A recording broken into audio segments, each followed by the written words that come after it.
Saudara-saudara sekalian yang dimuliakan oleh Allah Subhanahu wa taala. Allah Subhanahu wa taala berkata dalam Al-Qur'an, "Qul hal yastawil ladzina ya'lamuna wal ladzina la ya'lamun." Allah katakan dalam Al-Qur'an, "Qul," katakanlah, apakah sama orang-orang yang alim, orang-orang yang berilmu dan orang-orang yang tidak berilmu? Apakah sama orang-orang yang tahu dengan orang-orang yang tidak tahu? Apakah sama orang-orang yang alim dengan orang-orang yang bodoh? La yastawuna abada. Tidak akan pernah sama. La fid dunya wala fil akhirah. Di dunia tidak sama, di akhirat tidak sama. Apanya tidak sama? Keadaannya tidak sama, ibadahnya tidak sama, duduknya tidak sama, makannya tidak sama, minumnya tidak sama, tidurnya tidak sama, tidak sama. Jangan kita samakan orang alim dengan orang bodoh, jangan kita samakan, karena tidak akan pernah sama. Orang alim duduknya ibadah, makannya ibadah, tidurnya ibadah. Bahkan tidurnya orang alim, tidurnya orang yang berilmu lebih ditakuti oleh iblis daripada sholatnya orang yang bodoh. Tidak sama, tidurnya ibadah, makannya ibadah. Mereka melangkahkan kaki-kakinya ke tempat yang diridhoi oleh Allah, memandang wajah mereka mengingatkan kita kepada Allah, menyebut nama mereka turun rahmat dari Allah Subhanahu wa taala, mengenang mereka kafarah, tebusan bagi dosa-dosamu. Sebagaimana yang dikatakan dalam hadis riwayat Ad-Dailami dalam kitab Mustad Al-Firdaus, qala Rasul, dzikrul anbiya minal ibadah wa dzikrus shalihin minal kafarah. Mengingat para nabi ibadah, mengingat para sholihin, mengingat orang-orang soleh kafarah, tebusan bagi dosa-dosamu. Lihat, ini orang alim. Jadi jangan-jangan kita samakan orang alim, orang yang berilmu. Kalian yang suka duduk di majelis ilmu dengan orang yang tidak suka duduk di majelis ilmu, tidak sama keadaannya. Orang yang suka duduk di majelis ilmu, hatta anak kecil, kalau ada anak kecil umur 11 tahun seumpama, misalnya anak kecil tersebut dia tahu fardunya wudu, dia tahu fardunya sholat, rukunnya sholat, dia tahu caranya wudu, cara istinja. Anak kecil yang tersebut kalau mau dibandingkan dengan seorang presiden yang pangkatnya tinggi, orang atau mau dibandingkan dengan orang yang hartanya banyak, tidak bisa disamakan. Masih lebih mulia anak kecil tersebut daripada presiden yang tidak tahu apa-apa. Karena apa?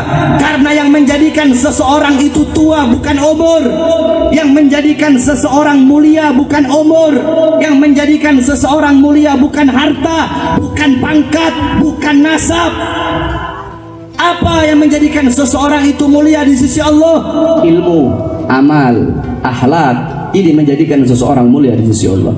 Karena Rasulullah SAW beliau tidak mewarisi harta, tidak mewarisi pangkat, tidak mewarisi jabatan, tidak mewarisi tahta dan kekuasaan, tidak mewarisi emas, tidak mewarisi perak, tidak mewarisi permata. Tidak, saudara-saudara.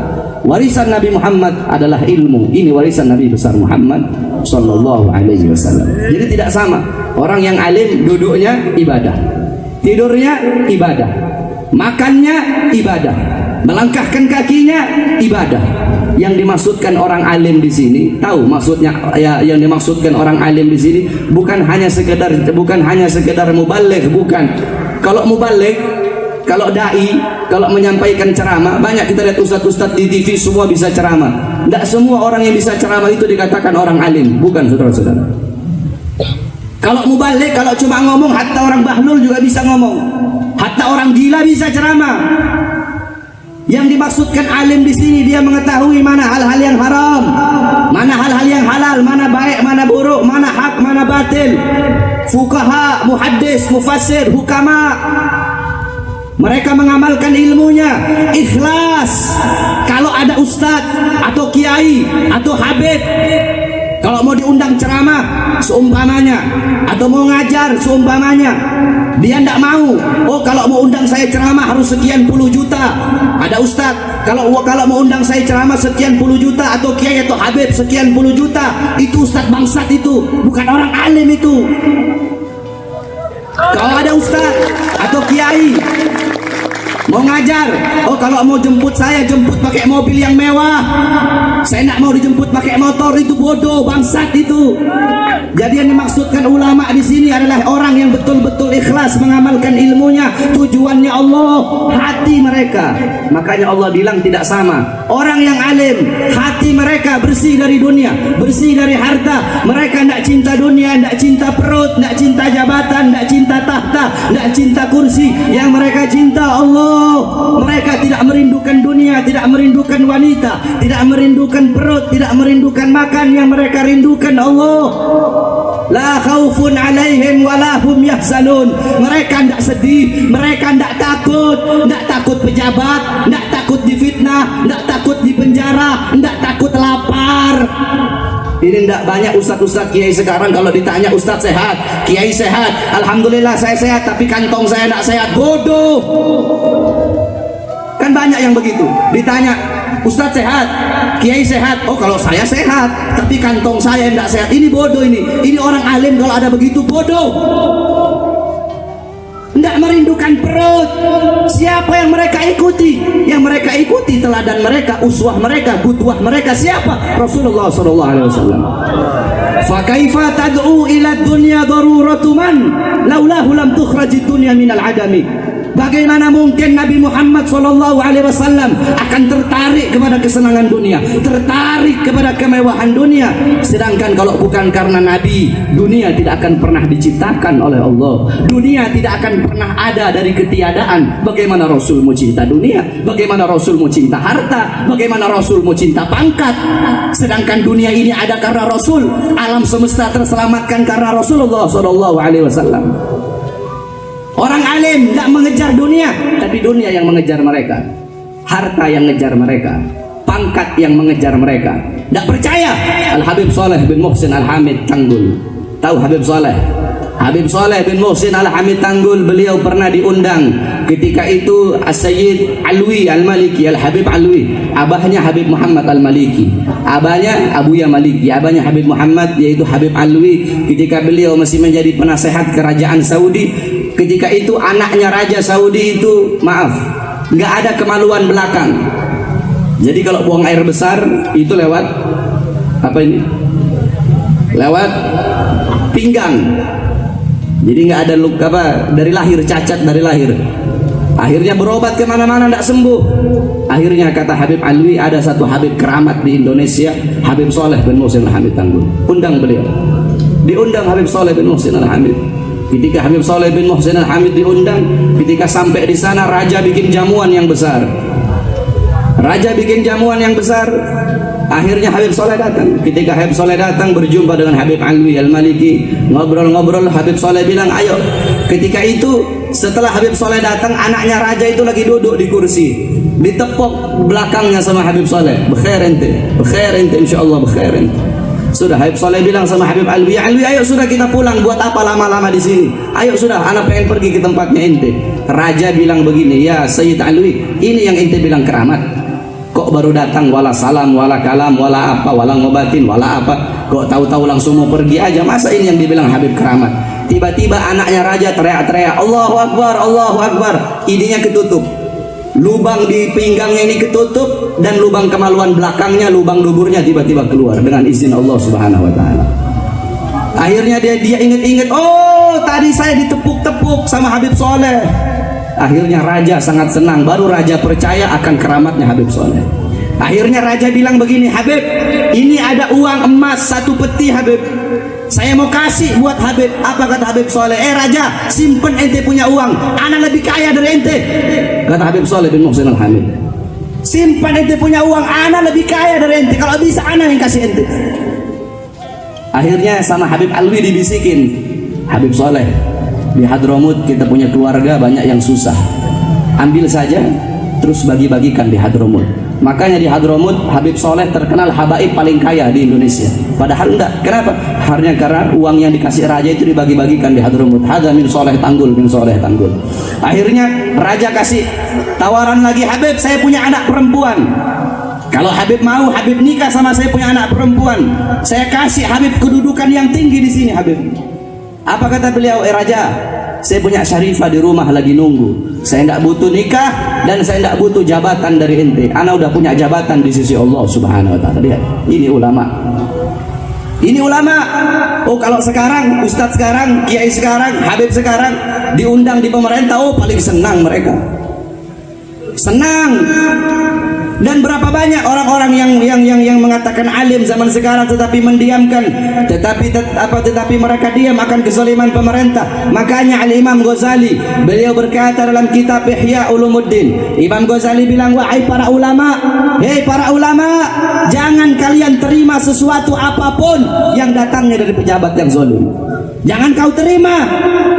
Kenapa? Kalau kalian terima, walaupun kalian tahu itu sesuatu yang halal, kalau kalian terima, akan tertanam dalam diri kalian rasa simpati kepadanya, sehingga kezalimannya kalian biarkan, kemungkarannya kalian biarkan, korupsinya kalian biarkan. Ditanya, Ustadz, Kiai, Habib, kenapa kok tidak mau negor si fulan? Si fulan korupsi, si fulan zalim, si fulan menindas rakyat. Kenapa kok nggak ditegur, Habib? Kenapa kok nggak ditegur, Kiai? Kenapa kok nggak ditegur, Ustadz? Saya nggak enak menegur. Kemarin habis dikasih mobil. Saya nggak enak menegur. Kemarin habis dikasih amplop. Saya nggak enak menegur. Kemarin habis ini, habis ini. Betul apa yang dikatakan oleh Imam Ghazali. Tidak melenceng.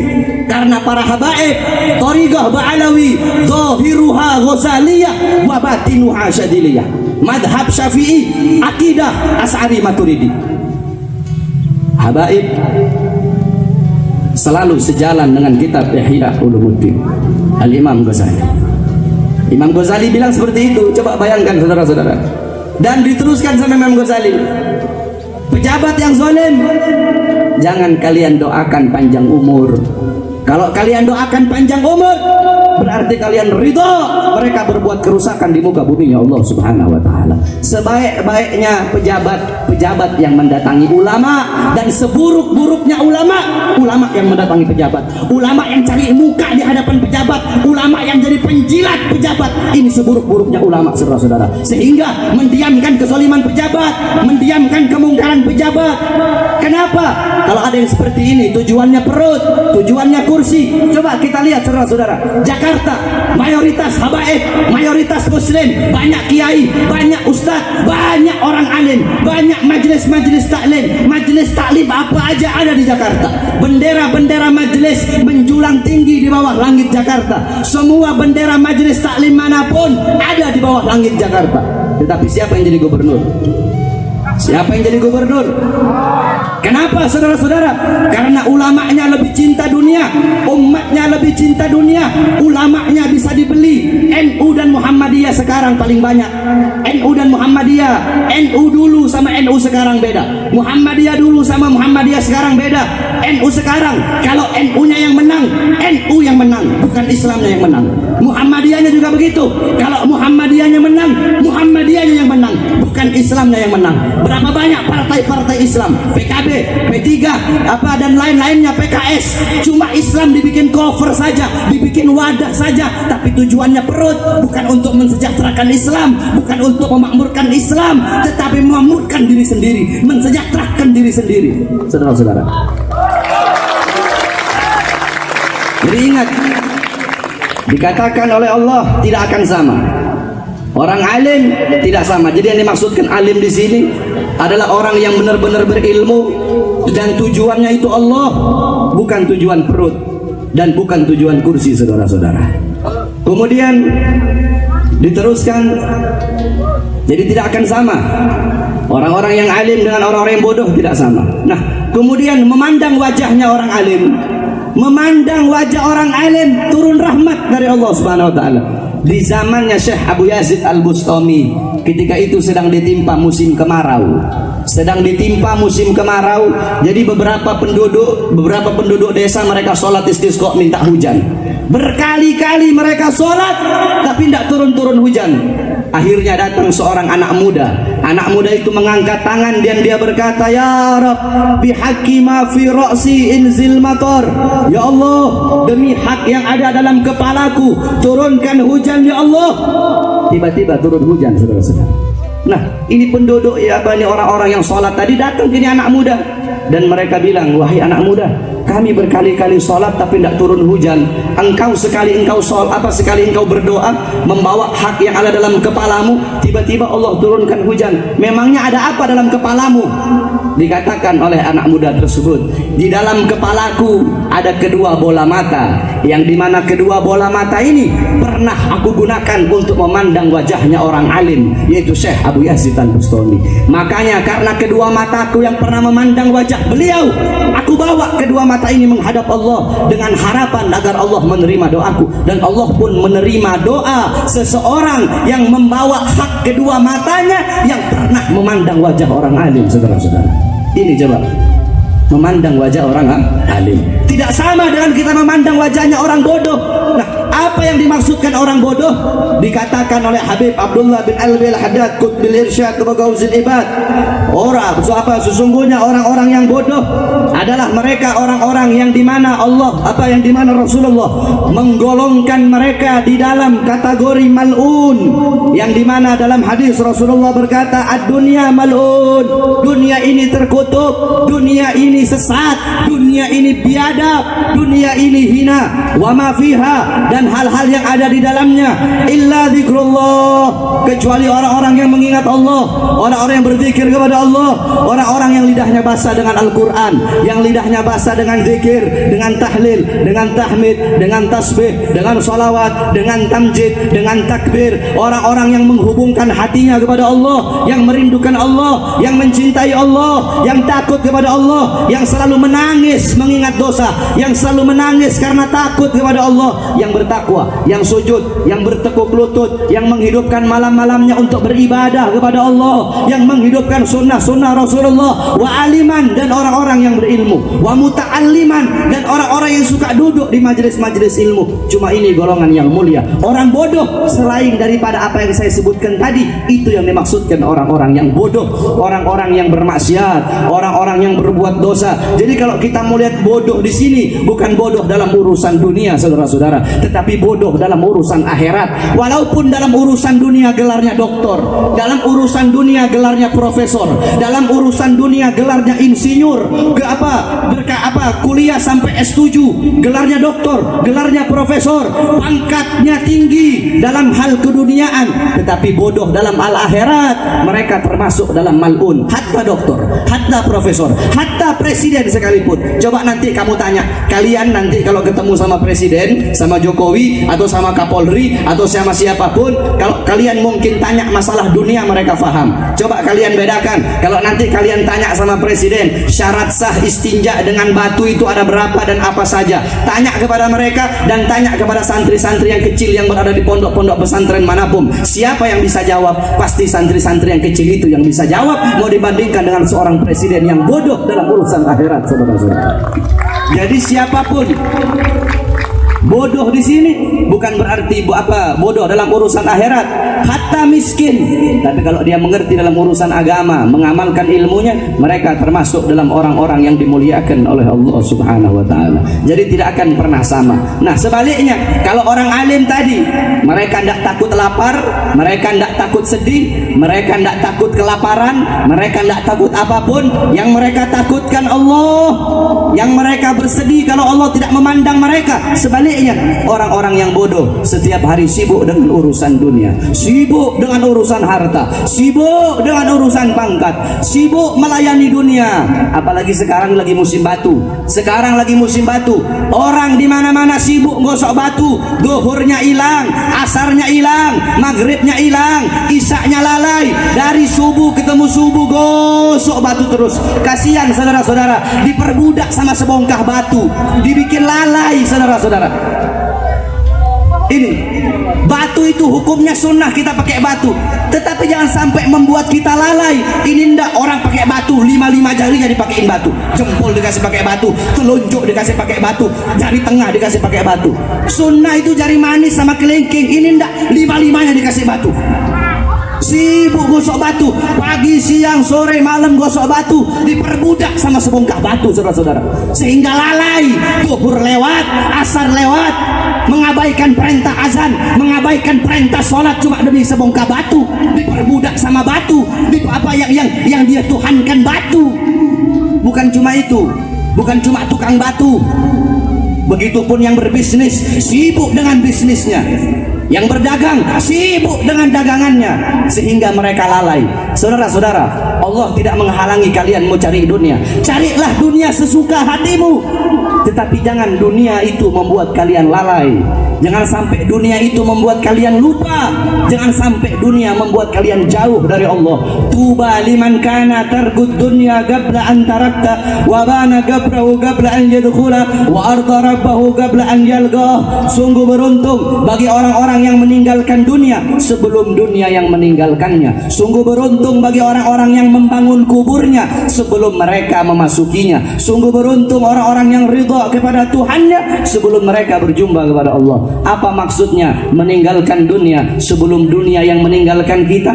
Maksudnya adalah tinggalkan perbuatan-perbuatan dosa, tinggalkan perbuatan-perbuatan maksiat, tinggalkan perbuatan yang membuat kau jauh dari Allah, tinggalkan perkara-perkara yang membuat engkau lalai sebelum dunia yang meninggalkanmu, alias sebelum kau mati. Karena al-mautu haq, wal kubru haq, yaumil ba'as haq, yaumil mahsyar haq, yaumil mizan haq, siratul mustaqim haq, al-jannata wan nar haq. Saudara-saudara, kematian itu benar adanya. Kullu nafsin dha'iqatul maut, kullu man 'alaiha fan, kullu syai'in khali illa wajha. Kematian itu benar adanya, kubur itu benar adanya, hari kebangkitan itu benar adanya, yaumil mahsyar, pada padang mahsyar itu benar adanya, yaumil mizan itu benar adanya, hari pertimbangan pertanggungjawaban itu benar adanya, siratul mustaqim benar adanya, surga dan neraka itu benar adanya. Oleh karena itu persiapkan bekal-bekal untuk nanti kau bawa ke akhirat. Karena dunia tempat menanam, akhirat tempat memanen. Kalau di dunia kau menanam sesuatu yang baik, di akhirat engkau pun akan memanen sesuatu yang baik. Kalau di dunia kau menanam sesuatu yang buruk, di akhirat engkau pun akan memanen sesuatu yang buruk. Fakhrul wujud Syekh Abu Bakar bin Salim radhiyallahu anhu, beliau berkata, dunia ini bagaikan anak perempuan, dunia bagaikan anak perempuan, akhirat itu adalah ibunya. Jadi kalau kalian mau tahu apa perumpamaan dunia dan akhirat, akhirat itu adalah seorang janda. Janda itu punya anak perempuan itu adalah dunia. Kalian pilih, apakah kalian mau menikahi ibunya atau kalian mau menikahi anaknya? Karena kalian tidak bisa menikahi dua-duanya. Kalian tidak bisa menikahi ibu dan anak sekaligus. Kalau kalian menikahi ibunya, anaknya jadi anak mantu kalian. Kalau kalian menikahi ibunya, anaknya jadi anak kalian. Kalau kalian menikahi anaknya, ibunya jadi mertua kalian. Pilih, kalian mau menikahi anaknya atau kalian mau menikahi ibunya? Karena kalian tidak bisa menikahi kedua-duanya. Apa maksudnya? Kalau kalian sibuk dengan urusan dunia, lebih memilih dunia, sehingga akhirat lalai, sholat lalai, Islam lalai, iman lalai, maulid lalai, majlis taklim lalai. Kalian sibuk dengan urusan dunia. Karena apa? Kalian sibuk dengan urusan dunia dan membuat kalian lalai. Kelak di akhirat kalian tidak bisa merasakan kesenangan dan kenikmatan akhirat. Wa bana qabrahu qabla an yadkhula wa arda rabbahu qabla an yalqa. Dan orang-orang yang ridha kepada Tuhannya sebelum mereka berjumpa dengan Allah Subhanahu wa taala. Saudara-saudara, gunakan sisa umurmu, gunakan sisa umur yang singkat ini, saudara-saudara. Jangan kau sia-siakan. Engkau tidak bisa mengembalikan umurmu yang telah lalu. Satu detik yang lalu tidak bisa kita kembalikan, dan kita tidak tahu kapan kita akan mati. Yang namanya maut, yang namanya mati itu selalu mengelilingi kita, selalu mengintai kita. Orang yang mati tidak harus orang tua yang mati. Oh, saya masih muda, saya masih panjang umurnya, saya masih muda, masih 16 tahun, masih 20 tahun, berbuat dosa aja dulu, nongkrong aja dulu, zina aja dulu, khomer aja dulu, toh nanti saya bisa tobat. Kalian tidak tahu kapan kalian akan mati. Karena mati itu tidak harus tua, yang muda pun bisa mati, yang miskin, yang kaya mati, yang berkuasa, yang tidak berkuasa mati, segala sesuatu zat apapun mati, kecuali Allah Subhanahu wa taala. Yang kekal Allah, yang abadi Allah. Oleh karena itu beribadahlah engkau seakan-akan kau akan mati besok. Saya mau tanya sama saudara-saudara, andaikan bapak-bapak dan ibu-ibu tahu besok akan mati, saat ini apa yang Anda lakukan? Pasti Anda akan ibadah. Tidak mungkin Anda berbuat dosa. Pasti Anda akan ibadah, Anda akan sholat, Anda akan sujud, andaikan Anda tahu besok Anda bakal mati. Oleh karena itu beribadahlah kalian seakan-akan kalian akan mati besok. Jangan berharap kau, jangan panjang angan-anganmu, besok saya masih hidup, besok saya masih hidup. Berpikirlah besok kau akan mati, sehingga hari ini dan seterusnya kau akan selalu taat dan beribadah kepada Allah Subhanahu wa taala. Jangan tertipu dengan kejayaan orang lain, saudara-saudara. Jangan tertipu dengan kejayaan orang lain dalam urusan dunia. Banyak dari kita zaman sekarang, kalau lihat orang kaya pengen jadi orang kaya, kalau lihat orang banyak harta pengen jadi banyak harta, kalau lihat orang punya mobil, aduh itu orang punya mobil, saya pengen punya mobil, oh dia rumah besar, saya pengen punya rumah besar. Jangan kau tertipu dengan kejayaan orang lain dalam urusan dunia sebelum engkau memastikan bagaimana kedudukan orang tersebut di akhirat nanti seperti apa. Apakah kalian bisa memastikan kedudukan orang itu kelak di akhirat?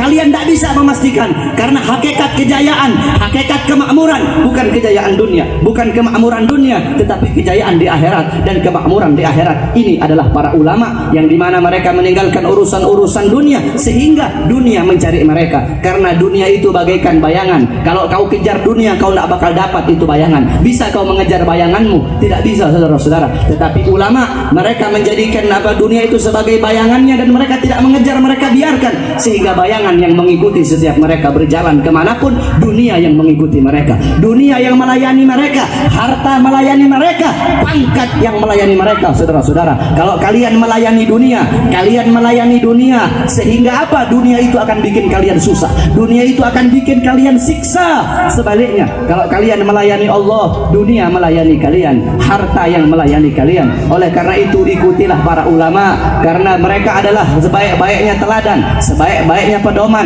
Didik anak-anakmu dengan didikan agama, didik anak-anakmu dengan didikan Nabi Muhammad sallallahu alaihi wasallam. Adabani Rabbi fa ahsana ta'dibi. Allah yang mendidikku sehingga sebaik-baiknya pendidikan adalah pendidikanku. Tidak usahlah kau mau anakmu jadi profesor atau anakmu jadi doktor, jadikan anakmu orang-orang yang alim. Karena dengan anakmu mengerti Al-Quran, mengerti Yasin, mengerti ta'lil, mengerti ilmu agama, anak-anakmu akan menjadi tabunganmu dalam kubur. Walaupun kau sudah mati, kalau kau meninggalkan anak-anak soleh itu akan mendoakanmu. Saudara-saudara, kita lihat orang tua zaman sekarang, banyak bapak-bapak zaman sekarang sibuk cari harta, sibuk cari nafkah untuk memberi makan jasmani anak-anaknya, sehingga lupa memberi makan ruhani anak-anaknya.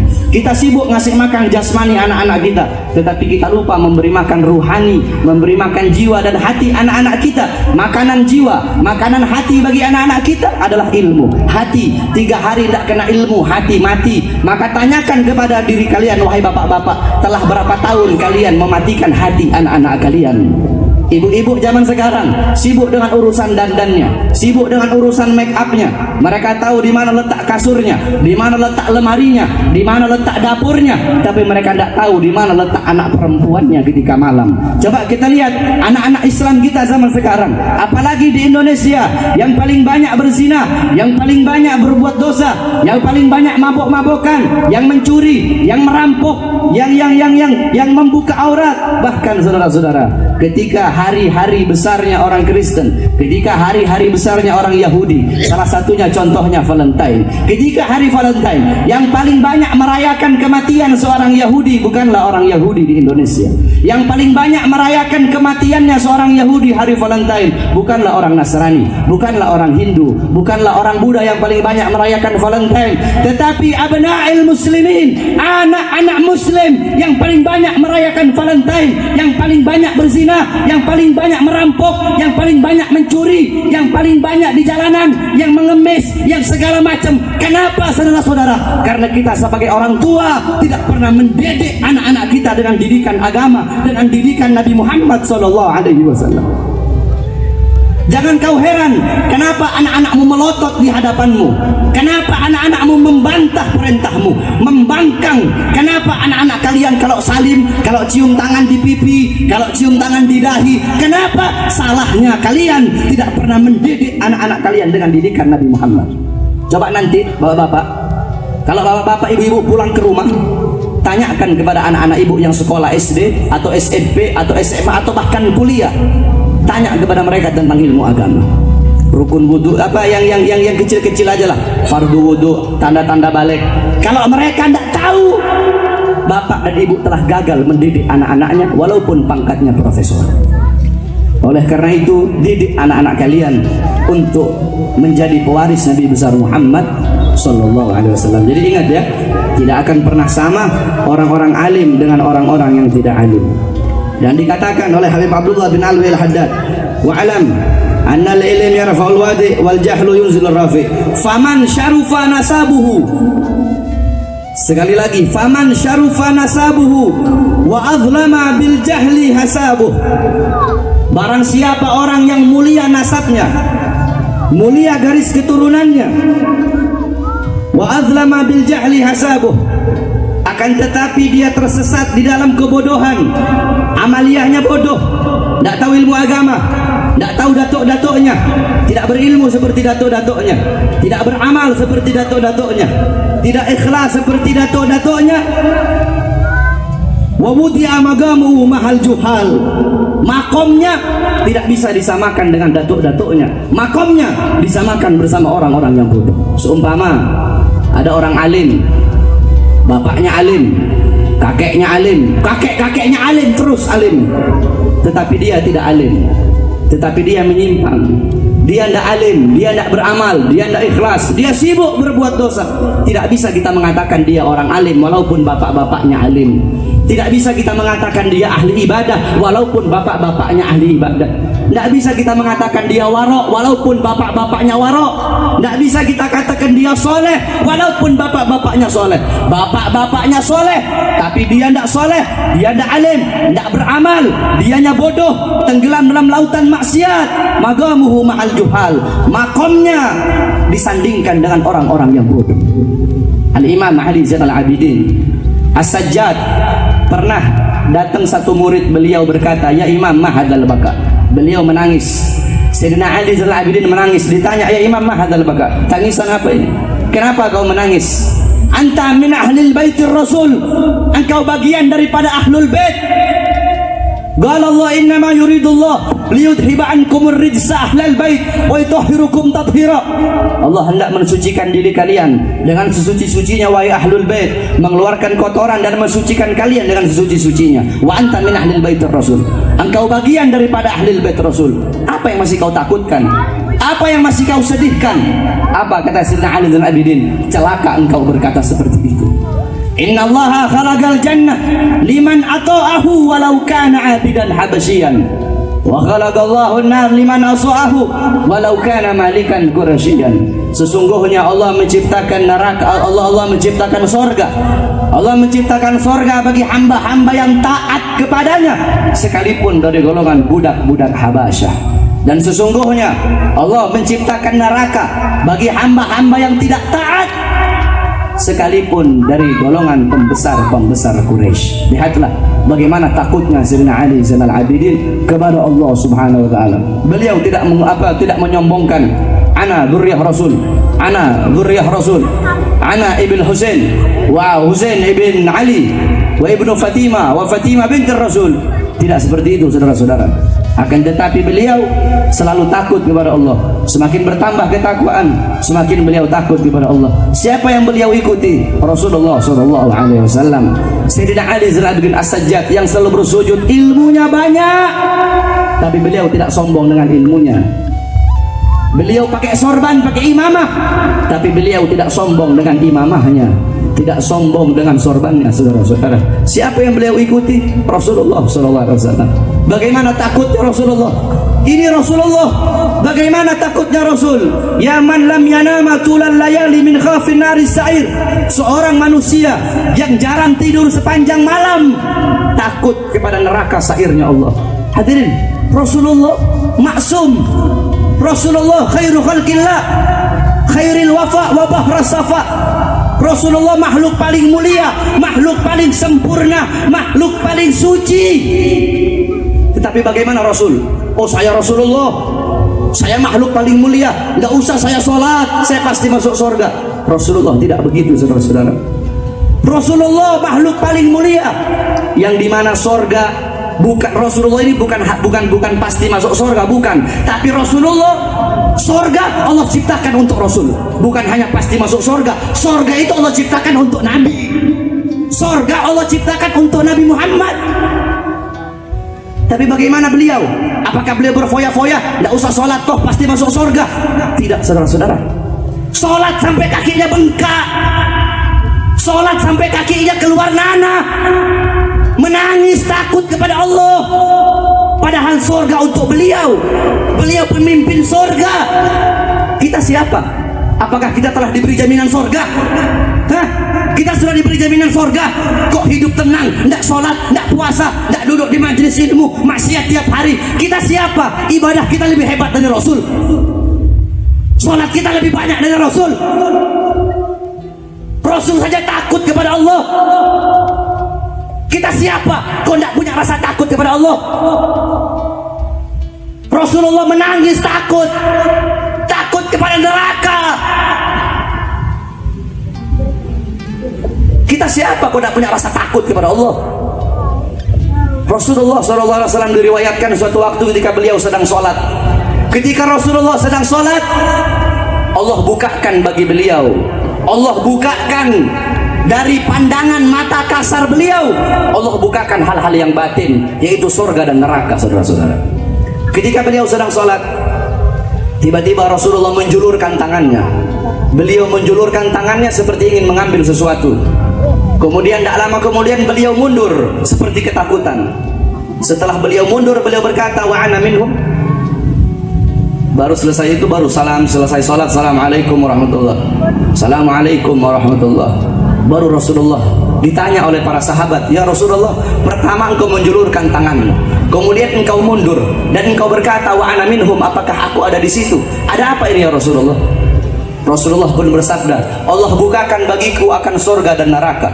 Aku bisa melihat surga, keindahan-keindahan surga, telaga-telaga yang mengalir di surga, buah-buah yang indah yang tidak pernah aku lihat di dunia. Dan buah tersebut seakan-akan ada di depanku. Aku menjulurkan tanganku seakan-akan aku ingin mengambil buah tersebut dan ingin kuperlihatkan kepada kalian. Tidak lama kemudian Allah bukakan bagiku neraka. Aku melihat neraka, api-api yang hebat, api-api yang besar. Orang-orang dilahap oleh api tersebut. Tiba-tiba ada sebuah api yang datang seakan-akan ingin memakanku. Makanya aku mundur, kata Rasulullah. Dan aku berkata, wa ana minhum. Apakah aku ada di situ? Apakah aku bagian dari penghuni itu? Lihat, Rasulullah mengajarkan kepada kita bahwasanya beliau Rasulullah tidak pernah merasa aman dari azab dan siksa Allah. Padahal beliau pasti masuk surga. Sekali lagi, bukan hanya pasti, tapi surga Allah ciptakan untuk Nabi Muhammad SAW. Beliau masih takut. Beliau berkata, apakah aku ada di situ? Apakah aku ada bagian dari penghuni itu, saudara-saudara? Ini muntahal khauf, puncak daripada rasa takut kepada Allah Subhanahu wa ta'ala. Pernahkah kita berpikir, apakah saya ada di neraka? Kita tidak pernah. Rasulullah berkata, apakah aku ada di situ? Ini mengajarkan kepada kita, oh saya tiap hari sholat pasti masuk surga, saya tiap hari baca Quran pasti masuk surga, oh saya fulan bin fulan pasti masuk surga, saya habib pasti masuk surga, saya kiai pasti masuk surga, saya ustadz pasti masuk surga, saya tiap hari baca Quran pasti masuk surga. Rasulullah tidak mengajarkan kepada kita seperti ini. Rasulullah mengajarkan agar kita tidak pernah merasa aman dari azab dan siksa Allah. Karena bagi orang-orang yang di dunia, orang-orang yang alim, orang-orang yang berilmu, mereka akan banyak menangis karena takut kepada Allah daripada banyak tertawa, saudara-saudara. Orang-orang yang di dunia tidak pernah merasa aman, tidak pernah merasa aman dari siksa dan azab Allah. Di akhirat mereka akan aman. Sebaliknya, orang-orang yang di dunia banyak tertawa, tidak pernah menangis. Orang-orang di dunia tidak pernah menangis, banyak ketawa, lalai. Mereka akan masuk neraka dalam keadaan menangis, saudara-saudara.